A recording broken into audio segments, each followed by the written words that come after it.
Prude.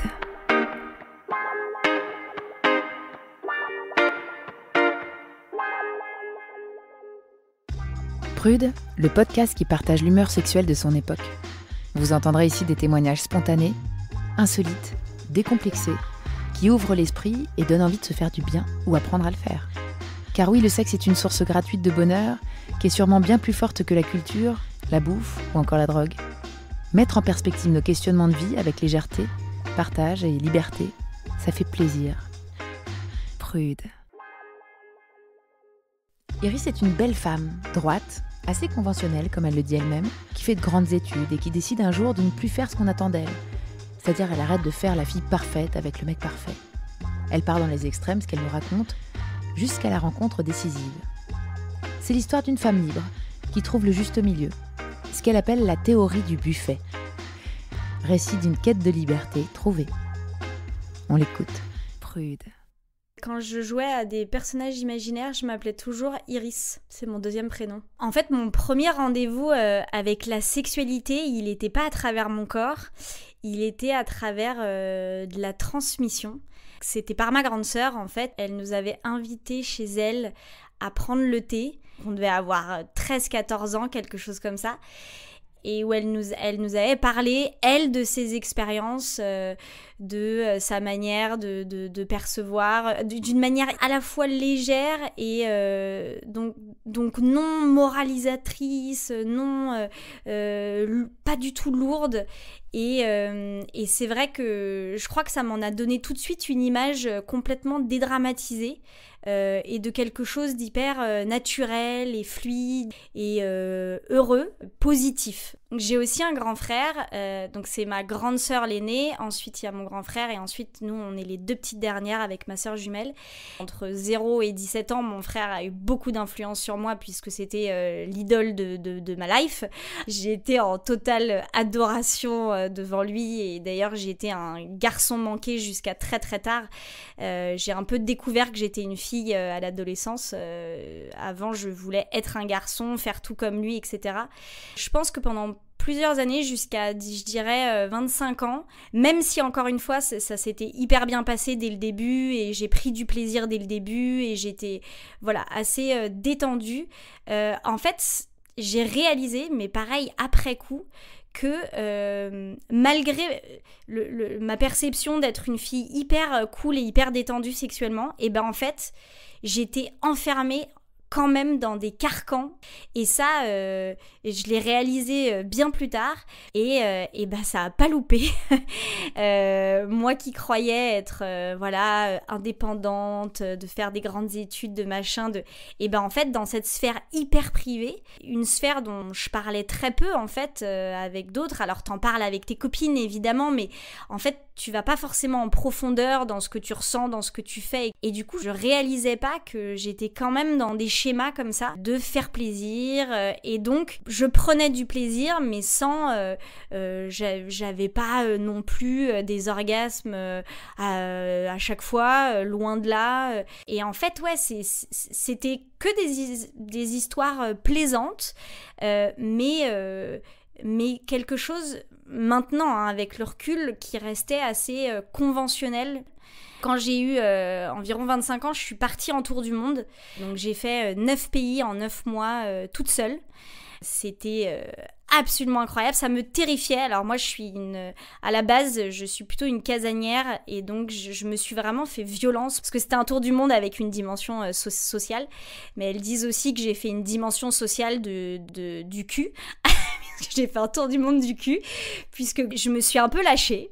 Ah, il y a eu pas mal de très bons souvenirs. En fait, ce qui a été fou pendant cette période, c'est que, et alors j'ai renoué, je pense, avec le petit garçon que j'étais en mode, je suis un mec. Je vais arrêter d'être la fille qui veut faire plaisir. Je vais faire ce que je veux. J'ai mimé les attitudes des mecs. Donc, je couchais avec des mecs que je ne rappelais pas le lendemain. Je partais en plein milieu de la nuit en les laissant transis dans le lit, en balançant mes cheveux au vent et en me disant « Allez, ciao !» et en faisant la Frenchie qui au cœur de glace, tu vois. Et je me gargarisais un peu de ça, de me dire mais ouais, moi aussi je peux le faire. Donc il y avait un Canadien que j'avais rencontré en Colombie avec qui j'étais restée. Alors pour le coup, lui, j'avais été sympa, j'étais restée 2 semaines avec lui, j'avais fait un effort sur ce coup-là, généreuse. Il avait une nana au Canada et en fait, moi, je m'étais un peu fait un truc de je vais le conquérir, tu vois. Et bon, bah ça n'a pas manqué. D'ailleurs, il m'écrit encore en me disant I miss you. Enfin, ça fait 8 ans. Et j'étais vraiment dans cette dynamique-là, tu vois, d'un truc de challenge et de performance. Encore une fois, comme on peut s'attendre d'un mec. Je me rappelle d'un soir où je suis sortie en boîte et j'ai flashé à la fois sur une nana et à la fois sur un mec. Et du coup, je suis allée choper la meuf pour rendre jaloux le mec, pour ensuite finir avec le mec. Enfin, j'étais un peu en roue libre et dans un truc qui correspondait pas du tout à la jeune fille sage qui avait fait un très grand lycée parisien, une très grande école, une prépa, qui travaillait beaucoup, qui faisait tout ce qu'on lui demandait de faire dans la vie et qui avait toujours été très sage et très conventionnelle finalement. Et ouais, ces 9 mois m'ont à la fois fait exploser un peu ces barrières conventionnelles. Je m'étais enfermée dans un autre schéma qui était je vais faire comme les mecs. C'est pas forcément la bonne solution non plus en fait, puisque ces 2 schémas qu'on nous impose, les mecs ils ont pas tous envie d'être performants et de jeter les meufs pendant la nuit en disant je suis fort et indépendant. Après coup je réalise que évidemment oui, ça m'a libérée, ça a débloqué des choses et ça m'a permis d'assumer des aspects de moi dans ma sexualité. Encore une fois, c'est ce côté un peu dominante, égoïste aussi, parce que j'ai le droit d'avoir du plaisir et de ne pas me préoccuper du plaisir de l'autre et de pas faire attention au regard de la société ou de mon entourage, parce que en Colombie, au Sénégal ou aux Philippines, il y avait pas ma famille, mes amis, j'étais comme dans une parenthèse spatio-temporelle. Je me suis rendu compte beaucoup plus tard que c'était pas ce qui me convenait, parce que j'ai un peu continué dans cette voie-là. Enfin, j'ai alterné des relations entre guillemets longues, enfin voilà, de 2 ans, qui étaient pour le coup à nouveau très douces, très agréables, mais sans vraiment découverte sexuelle particulière. Je retombais un peu dans le schéma de je suis la super petite amie, cool et libérée et détendue, et des périodes de célibat où j'étais à nouveau en roue libre. Et là, pour le coup, comme j'étais à Paris, donc dans mon habitat, donc sédentaire, là, plutôt, j'avais plusieurs mecs en même temps. Encore une fois, avec ce truc de être comme les mecs. Donc, voilà, j'ai plusieurs mecs en même temps et je vous vois quand j'ai envie de vous voir. Et si vous pouvez être complètement transi de moi, c'est bien, c'est encore mieux, parce que comme ça, j'ai encore plus l'impression de mon pouvoir et de me comporter comme un mec. Donc je suis la parfaite fille, puis je suis le parfait mec. Et j'essaye d'être parfaite dans les deux aspects, quoi. À ce moment-là, je crois que j'avais pas tellement de réflexion sur un équilibre. Je crois que je me disais que je trouvais l'équilibre en alternant.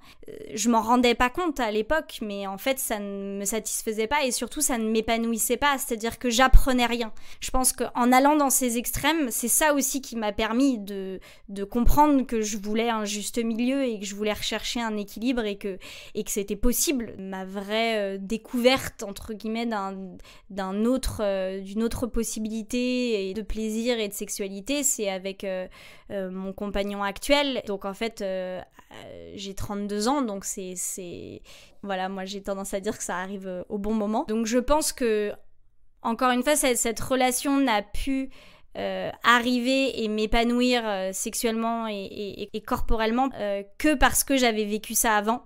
Donc même si je vais après attribuer beaucoup de bienfaits à mon compagnon, je pense aussi que j'y suis beaucoup pour quelque chose. On s'est rencontrés en fait par des amis communs. Je suis allée le chercher très très loin puisque c'est le meilleur ami de ma sœur jumelle et de mon beau-frère. On se connaissait déjà mais sans que ça aille plus loin. La manière dont moi je le percevais, c'était un peu le producteur à succès, jeune, voilà, qui vit la vie à 200 à l'heure, qui prend de la drogue, qui aime les filles, qui se couche jamais, qui fait la teuf tout le temps et qui se gargarise un peu de sa propre importance de produire des émissions de télé. Mais sinon, je pense que j'ai quand même, enfin voilà, j'ai une attirance qui est très liée à ma connaissance de la personne. Et donc, lui, voilà, j'en avais une image un peu superficielle. Et du coup, je n'étais pas intéressée. Et en fait, il a commencé à m'intéresser quand il a tout plaqué pour aller faire un CAP boulangerie. Paumé dans le Cantal, voilà, il est parti 1 an. Et là, j'ai commencé à me dire... Ah, ce mec est intéressant. Il y a peut-être un truc intéressant. Il fait des choses un peu différentes et c'est allé très très vite en fait, puisqu'on s'est beaucoup plu très vite. Au bout de 3 mois, je crois, on a quasiment habité ensemble. Enfin, tout s'est passé très très très rapidement, mais je pense qu'on était aussi à des âges où tu sais un peu plus rapidement ce dont tu as envie ou pas, et tu t'embarrasses moins de oh là là, faut pas que je lui envoie de texto, faut que j'attende 3 jours pour lui envoyer un texto parce que sinon il va croire que je suis à fond. Non, là juste tu le dis que t'es à fond et tu passes à la suivante parce que t'as envie de ça, et quand les deux sont alignés, c'est hyper beau. Et là c'était vraiment ça, on était hyper alignés sur nos envies, et en fait on s'est rendu compte qu'on était aussi hyper alignés sur nos envies d'exploration sexuelle, et je crois qu'on a cette soif de se faire grandir en fait mutuellement, et d'être hyper curieux de tout ce que l'autre peut nous apporter, et qui préfèrent vivre leur vie sexuelle comme le fait de savoir faire un très bon plat hyper bien. Et donc tu vas refaire ce plat, c'est ce plat du dimanche que tu fais hyper bien, puis parfois tu rajoutes du cumin, parfois tu rajoutes d'autres épices, d'autres légumes et tout. Il est pas toujours pareil, mais c'est quand même ce plat que tu revois tous les dimanches et t'es content de le retrouver tous les dimanches. Et je l'oppose à la théorie du buffet, qui est celle que nous pratiquons. Et donc ce que ça veut dire, c'est que t'explores plein de choses différentes. Toutes ne sont pas réussies. Il y a des trucs que tu vas te planter, tu vas dire mais en fait c'est pas du tout ça que je veux faire en fait. Comme dans un buffet, c'est ce moment où tu pioches un truc dans le buffet et là t'as un petit stress et t'es là putain je suis pas sûre que je vais aimer, franchement. Mais tu le testes parce qu'en fait c'est pas grave vu qu'il y a plein d'autres trucs, et donc t'es allé le goûter une fois et peut-être que pendant 1 an, 2 ans, 5 ans tu vas pas y retourner. Mais il est là et tu sais que si tu veux y retourner un jour, t'y retournes. Prude. Alors, une des premières choses qu'on s'est dit qu'on allait faire, je sais plus d'ailleurs qui a émis l'idée, c'est peut-être lui, mais c'est peut-être moi aussi, mais on discutait des clubs échangistes, enfin on discutait de tenter des choses avec d'autres personnes, et donc un peu logiquement arrive la discussion sur les clubs échangistes. On regarde un peu ce qu'il y a, on se dit on va aller dans des trucs un peu haut de gamme entre guillemets, ou en tout cas nous on s'est dit qu'on se sentirait bien, et donc c'est une des premières choses qu'on ait testées. En fait, moi, je me suis dit, ok, allez, j'y vais, je le suis, moi, toujours prête à des nouvelles aventures. Et en fait, il y a eu un vrai paradoxe une fois sur place, moi, j'ai été beaucoup plus à l'aise que lui, alors que c'était plutôt lui qui avait été moteur. Et une fois sur place, en fait, il a eu du mal à se détendre, il a eu du mal à être à l'aise. Moi, je me suis surprise à être totalement détendue et comme un poisson dans l'eau. Même si tout ne me plaisait pas, je trouvais pas ça très... Enfin, je trouvais pas que ça correspondait à mon univers, mais je me disais, bon, c'est une expérience. Et au final, on n'est pas resté très longtemps parce que du coup, lui était pas à l'aise. Et en fait, cette expérience, on l'a répétée, je dirais 4 fois. On a essayé d'autres clubs et à chaque fois, c'était la même chose. Et donc c'est pour ça que je dis que ce buffet, encore une fois, il peut nous amener à goûter des trucs qu'on n'aime pas et sur lesquels potentiellement on ne reviendra pas, parce que je pense que les clubs échangistes, on n'ira plus. En fait, ça correspond à des codes hyper un peu ringards et un peu archaïques. L'idée du club échangiste, c'était un peu la première tentative de se dire est-ce qu'on peut accepter de partager le corps de l'autre, qu'est-ce que ça nous fait, etc. Il se trouve que dans la réalité, dans ces premières expériences-là, ça s'est très peu passé. On était surtout ce qu'on appelle, on faisait du côte-à-côtisme, c'est-à-dire qu'on était nous deux et les gens nous regardaient ou nous touchaient, etc. Mais on n'a pas réellement échangé. Je ne l'ai pas vu avec une autre femme ou un autre homme et vice-versa. On a vraiment mis un orteil dans l'eau, mais pas plus à ce moment-là. On savait que c'était une envie depuis le début d'explorer ça. Ça, il n'y a aucun problème. Allons-y, explorons à fond. Par contre, il y a 2 règles. C'est on explore toujours à 2. Et la deuxième règle, enfin qui n'est pas une règle, c'est plus des principes, mais à chaque étape, on peut faire des pauses et se dire je veux aller plus loin, je veux pas aller plus loin, je veux plus faire ça, je veux tester ça, et de le faire hyper progressivement en fait. Voilà, on fait au fur et à mesure selon les occasions qui se présentent. Prude. Une autre chose qui nous intéressait d'explorer, c'était les pratiques BDSM, donc tout ce qui est bondage, sadomasochisme. Et donc on s'est dit, ok, on va creuser un peu ces pratiques-là.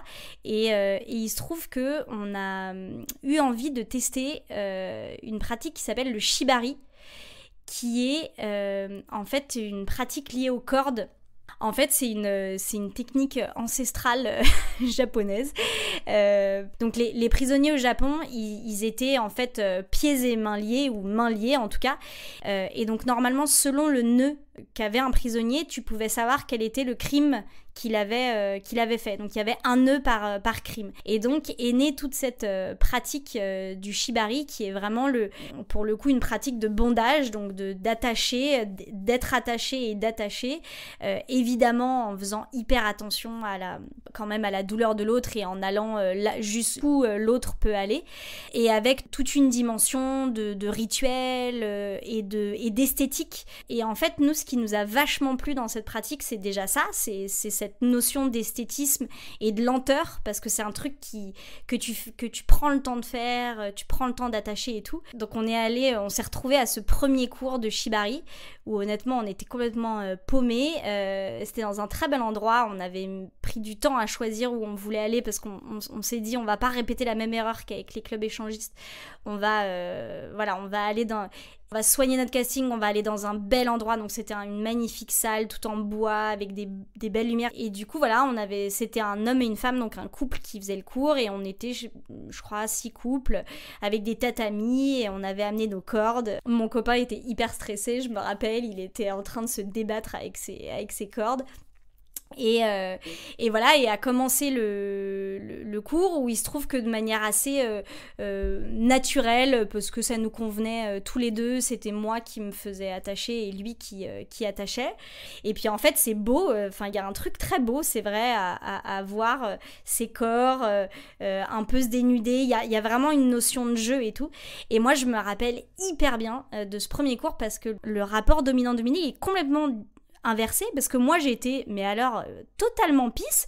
Moi je fous rien, je suis hyper détendue, je me laisse faire, je lui dis là ça va, un peu plus comme ci, un peu plus comme ça, machin. En plus c'était hyper intéressant, parce que ça m'a appris à dire ce que je voulais, à dire stop, à dire là c'est bien, là c'est pas bien, ce qui est un truc qu'on nous apprend absolument pas en tant que femme, à poser nos limites, à dire quand ça te fait mal, quand ça te fait pas mal, ce que tu veux pas. C'est du jeu esthétique, spirituel, de communication, tu communiques par les cordes en fait. Et donc ça nous a vachement plu. Et donc, ça a ouvert la porte à plein d'expériences autour de ça. Et surtout, je pense que le point commun de toutes les expériences, c'est l'ultra-communication, en fait. Une des choses qu'on a exploré après, et qui est finalement l'extrême opposé, qui peut paraître l'extrême opposé des pratiques BDSM. C'est ce qu'on appelle un peu le slow sex. Enfin, c'est tout con, hein, c'est prendre le temps. Et ce que ça veut dire prendre le temps, enfin c'est pas seulement ça, parce que c'est aussi se détacher de la quête de l'orgasme, se détacher du résultat en fait. Un jour, il a acheté un bouquin de slow sex, va savoir pourquoi, je sais plus comment. Et donc on se retrouve à le lire, je me rappelle, je le lisais à voix haute dans le lit. Et donc c'était comme si on faisait il y avait des exercices pratiques, donc je lisais et on tentait les exercices pratiques après. Et ce que l'auteur disait, c'est que vraiment il faut se laisser une large plage de temps. Donc elle dit minimum 6-7 heures. Donc déjà, va trouver 6-7 heures dans ta vie. Donc ça, c'était le minimum, parce qu'après, elle disait, nous, avec notre compagnon, nous sommes allés jusqu'à 21 jours. Donc non, nous, on s'est dit que 6-7 heures, ça allait déjà être bien, qu'on allait tester. Donc un jour, on s'est dit, bah ok, viens, on se prend, voilà, là, on a 7 heures devant nous, on éteint nos téléphones, voilà, et on se consacre entièrement au corps de l'autre. Et c'est vraiment ça le slow sex, parce que c'est pas du tout l'idée de faire 7 heures de missionnaire ou de levrette, hein, parce que ça, globalement, c'est l'enfer. On avait commencé juste, t'es côte à côte, et juste, t'es en câlin, quoi. Et tu peux passer 1 heure comme ça, tu peux passer 1 heure en caresse, et puis après, tu peux faire l'amour, et puis... Donc nous, je sais que ça avait fait comme ça, on avait commencé à faire l'amour, et puis bah, encore une fois, tu sais que t'as 7 heures, donc en fait, tu sais que t'es pas censé avoir d'orgasme, donc il y a aucune pression d'orgasme. Donc du coup, bah, quand au bout de 3/4 d'heure, en fait, t'es épuisé, t'as soif et t'as faim, bah en fait, tu dis break, et puis tu recommences, mais du coup, d'une toute autre manière, on avait recommencé, mais c'était... alors que juste avant la pause, c'était, je me rappelle, hyper intense, hyper fort, un peu violent et tout. En fait, après la pause, c'était reparti hyper doucement, complètement sur un autre mode.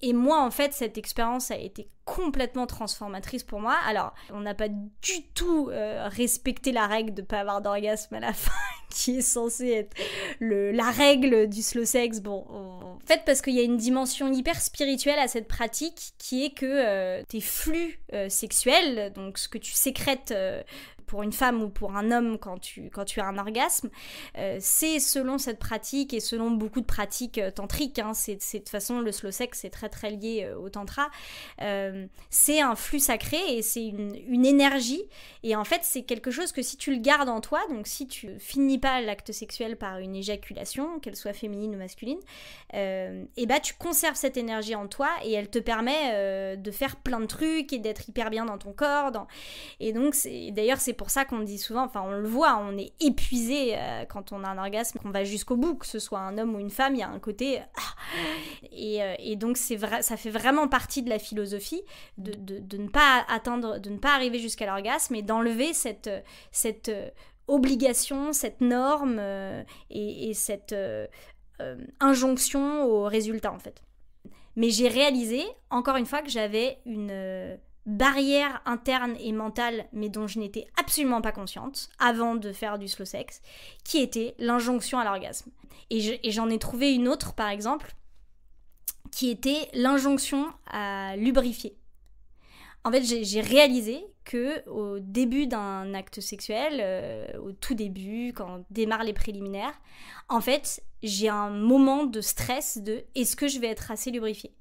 Et donc j'ai réalisé ça, c'était très peu de temps après le slow sex, parce que du coup j'étais en mode spéléologie de mon corps, à me dire mais qu'est-ce que je me fous encore comme pression, comme truc. Et bah tu prends du lubrifiant. Tu te poses même pas la question, je me pose même pas la question, soit j'en prends, soit t'en prends, enfin bref, l'un de nous en prend.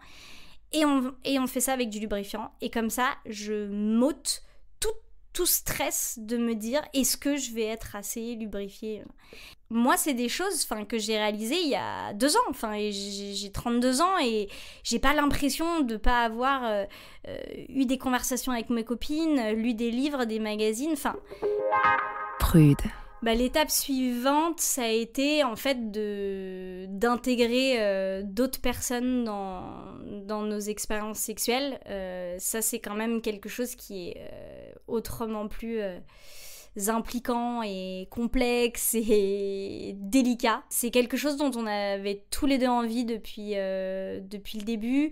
Lui, il avait en fait eu très peu, il avait eu une expérience côte à côte, mais il avait jamais vraiment eu d'expérience de plan à plusieurs, et moi non plus.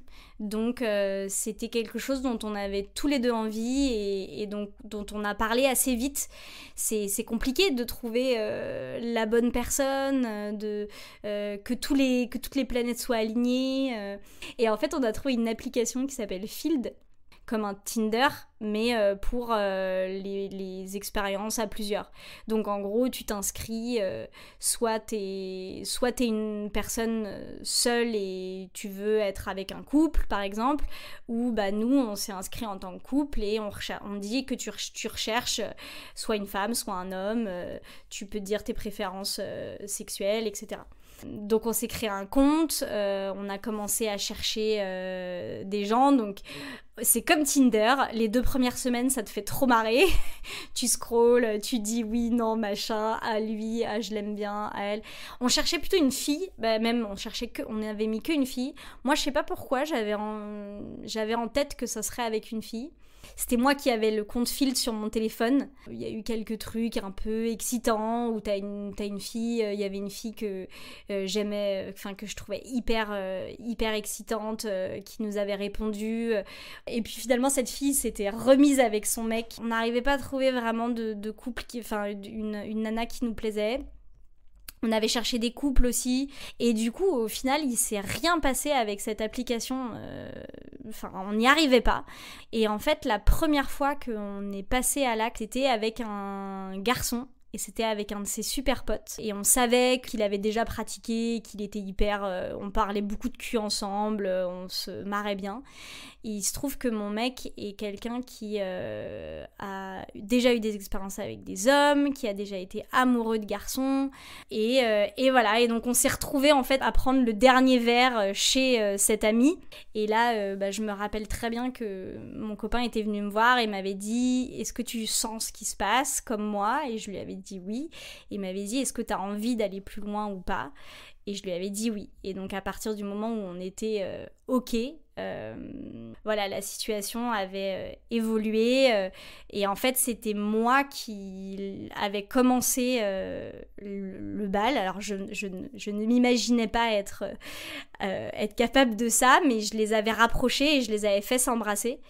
Et en fait, j'avais trouvé ça hyper beau. J'étais hyper surprise de trouver ça beau. Un truc tout bête, c'est que ça enlève vachement la pression pour moi. C'est pas 2 mecs sur moi. Ils ont aussi des interactions. Ça m'a vachement détendue en fait. J'étais là, ah ok, ils vont kiffer aussi ensemble. Et donc ça a été à la fois trop cool, et à la fois on s'est tous les 3 dit le lendemain qu'on avait mal aux cheveux et qu'on se rappelait pas de tout et que c'était dommage. Mais après justement, ça nous a donné envie d'essayer dans d'autres conditions en fait. Donc non, c'était hyper bien passé, et donc on s'est dit si ça s'est bien passé, réessayons, mais cette fois-ci on rajoute au plaisir du moment le plaisir de l'anticipation et le plaisir de designer un peu notre expérience idéale quoi. Et donc on s'est dit on va partir dans une maison de campagne pas très loin de Paris, mais hyper cool, on papote, on arrive dans cette super maison, en bois, dans la nature, hyper agréable. On a créé une expérience nouvelle à 3 quoi, qu'on n'avait jamais vécue. Et c'est ça qui a fait que c'était chouette, parce qu'on s'était échangé des textos avant et on s'était dit vous de quoi chacun a envie pour qu'il kiffe son week-end, tu vois. Et donc moi je sais par exemple que j'avais dit un truc tout con, mais j'avais dit je veux de la trop bonne bouffe. Du coup on savait tous ce qui allait se passer le soir. Enfin, c'était clair, hein, puisqu'on on savait. Et à la fois, c'était pas du tout pressurisant. On s'est fait, en fait, en retour de balade, on s'est fait un gros thé. Et là, on s'est mis tous les trois en cercle avec une bougie au milieu. Et on s'est fait un cercle de c'est quoi nos limites et c'est quoi nos envies. Et donc, avant l'acte, on s'est exprimé qu'est-ce qui était pour l'un, pour l'autre, qu'est-ce qui était nos peurs, nos envies. Donc moi, je me rappelle que ce que j'ai exprimé, c'est que en fait, moi, je sais pas, disons que ça démarre violent et qu'en fait, j'arrive pas à exprimer le moment où moi, je veux que ça arrête d'être un peu rough et que je veux que ça passe à doux, tu vois, et que j'arrive pas à l'exprimer. Et donc, je leur ai demandé de me poser la question. À plusieurs parce que j'oserais pas forcément le dire, donc je leur ai dit j'aimerais bien que vous me posiez la question. Je sais que mon compagnon du coup il a dit à son pote c'est ok que tu la pénètres si elle est d'accord. Enfin moi je lui avais dit que j'étais d'accord, donc voilà. Il a dit pour nous c'est ok qu'il y ait pénétration, mais on en avait parlé avant. Moi on voulait pas que y ait sodomie avec cette tierce personne. C'était un peu comme si c'était notre truc à nous. Genre qu'on gardait un truc qu'on faisait que nous deux. Parce que c'est uniquement si tu connais le mode d'emploi que tu peux t'éclater. Sinon, tu galères, tu bidouilles pendant des heures avant de trouver comment ça fonctionne, quoi. Prude. Une autre chose qu'on a testée aussi plus récemment, qu'on a rajouté au buffet, c'est un peu tout ce qui est autour du massage prostatique et on est allé jusqu'à ce que j'y aille assez franco, voire même avec un god et tout, et en fait je me suis retrouvée dans une position que je n'avais jamais eue, d'être celle qui pénètre et d'être vraiment face à lui. Alors c'est pas avec mon corps mais quand même c'est avec ma main ou en tout cas la force de mon bras et cette action là et en fait je trouve ça hyper intéressant. Pareil, je pensais pas du tout que ça pouvait me plaire de justement pouvoir inverser un peu ces codes, de se dire en fait il y a que la femme qui se fait pénétrer et quand l'homme est pénétré c'est quelque chose soit de dégradant, soit c'est tout de suite dans la catégorie des relations homosexuelles. J'ai l'impression quand je m'écoute que j'ai peut-être un peu dépeint plein de trucs un peu idéaux, paradisiaques, etc. Mais en fait, il y a tout le temps plein de couacs aussi, tu vois, plein de trucs qui se passent pas bien. Par exemple, pendant ce week-end entre guillemets paradisiaque à 3, en fait, il y a lui un moment, le troisième, en fait, d'un coup, il était plus tellement dedans, il avait plus envie, donc il s'est mis de côté et il nous regardait. Enfin, c'est pas un couac parce qu'en fait on a décidé de pas le voir comme un couac et de se dire ça fait partie du truc. Encore une fois, on a pas mal testé le côté domination, BDSM et tout, et donc je me rappelle très bien d'un jour où j'aime beaucoup les fessées, mais un jour il m'a filé une claque et j'ai pas du tout kiffé. Et à la fin, je lui ai dit alors ça, mais c'est niet. Mais alors plus jamais. Et next, et en fait tu passes à autre chose et c'est comme ça qu'on apprend en fait, c'est quand on se plante et qu'on fait... Et heureusement qu'il a fait ça en fait, parce que voilà, maintenant je sais que c'est ça ma limite. Et je suis hyper heureuse de savoir que c'est ça ma limite. C'est comme ça que, en fait, entre guillemets, tu t'épanouis plutôt que tu progresses, tu t'épanouis et tu découvres et t'explores. Et d'être doux avec soi-même, je crois que c'est un peu le nerf de la guerre aujourd'hui. Merci d'avoir écouté Prude. Si vous avez des histoires insolites, inavouables, des confidences à nous faire partager, écrivez-nous sur prudelepodcast@gmail.com et suivez-nous sur Instagram, Prude le podcast. Si vous écoutez cette conclusion, c'est que vous avez aimé cet épisode. Le meilleur moyen est de mettre 5 étoiles sur iTunes, de vous abonner et de laisser un commentaire. Pour vous, ce n'est pas grand-chose, mais pour Prude, c'est beaucoup. À bientôt. Prude.